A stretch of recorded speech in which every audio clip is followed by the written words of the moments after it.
ঘুষের টাকা, সুদের টাকা, চাঁদাবাজির টাকা, আর সন্ত্রাসের টাকা, ডাকাতির টাকা। 1 লক্ষ টাকা মসজিদে দিলাম, 1 লক্ষ টাকা মাদ্রাসায় দিলাম। এবার মসজিদ কমিটি, মাদ্রাসা কমিটি আমারে ধরি সভাপতি আর সেক্রেটারি বানাইয়া দিল। ওরে বাবারে, এত বড় দানবীর! পাগল তুই, তুই পাগল, তোর 14 গোষ্ঠী পাগল। এই দানের 1 টাকার সওয়াবও তোর খাতায় জমা হবে না। কেন? এটা ইবাদত না, এটা ইবাদত না। কথা বুঝছেন না বুঝেন নাই? এখন তো আমাদের দেশে চলতেছে এইটা চলতেছে। অবৈধ পন্থায় টাকা রুজি করি, মসজিদে 1 লাখ, মাদ্রাসায় 1 লাখ। হেতে বিরাট দানবীর, হেতে বিরাট দানবীর, আসলে চোর। 12 বাড়ি গৃহস্থ, 13 বাড়ি চোর। জায়গার নাম হারামখোর। আল্লাহর রহমতে আমরা সবাই ইনসান। তো ইনসানের বিপরীত শব্দ হইল হাইওয়ান। কথা কয় না? ইনসানের বিপরীত শব্দ কি? হাইওয়ান। ইনসান শব্দের অর্থ হইল মানুষ, আর হাইওয়ান শব্দের অর্থ হইল পশু। ইনসান হইল মানুষ কারা?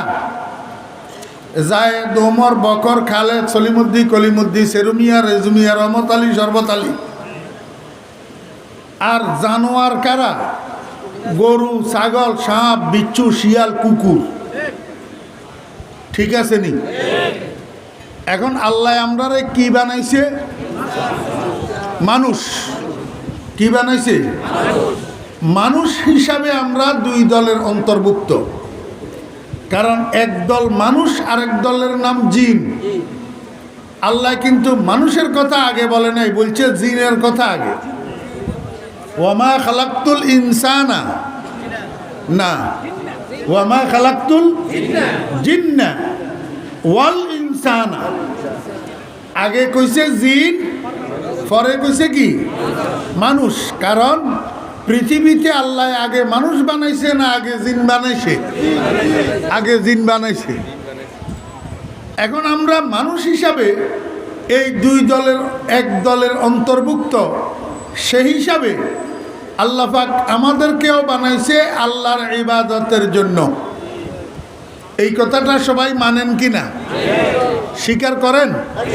কে কে স্বীকার করেন? হাত উঠান। আমাদেরকে আল্লাহ কি জন্য বানাইছে? ইবাদতের জন্য।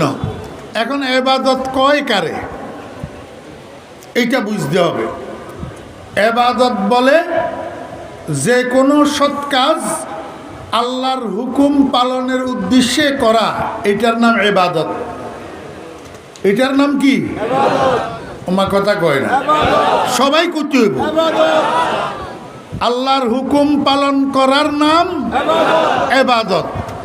যদি কেউ কোনো সৎ কাজ করে আল্লাহর হুকুম পালনের উদ্দেশ্যে নয়, ইবাদত হবে?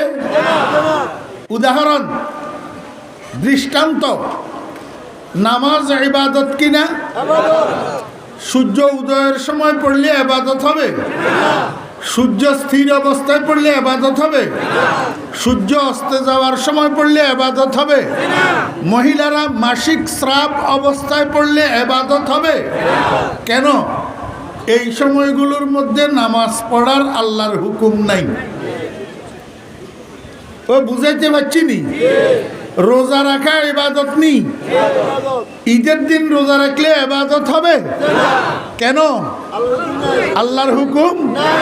ওই যাকাত দেওয়া ইবাদত কি না? কথা কয় না? যাকাত দেওয়া ইবাদত নি? ওই চোরা টাকা,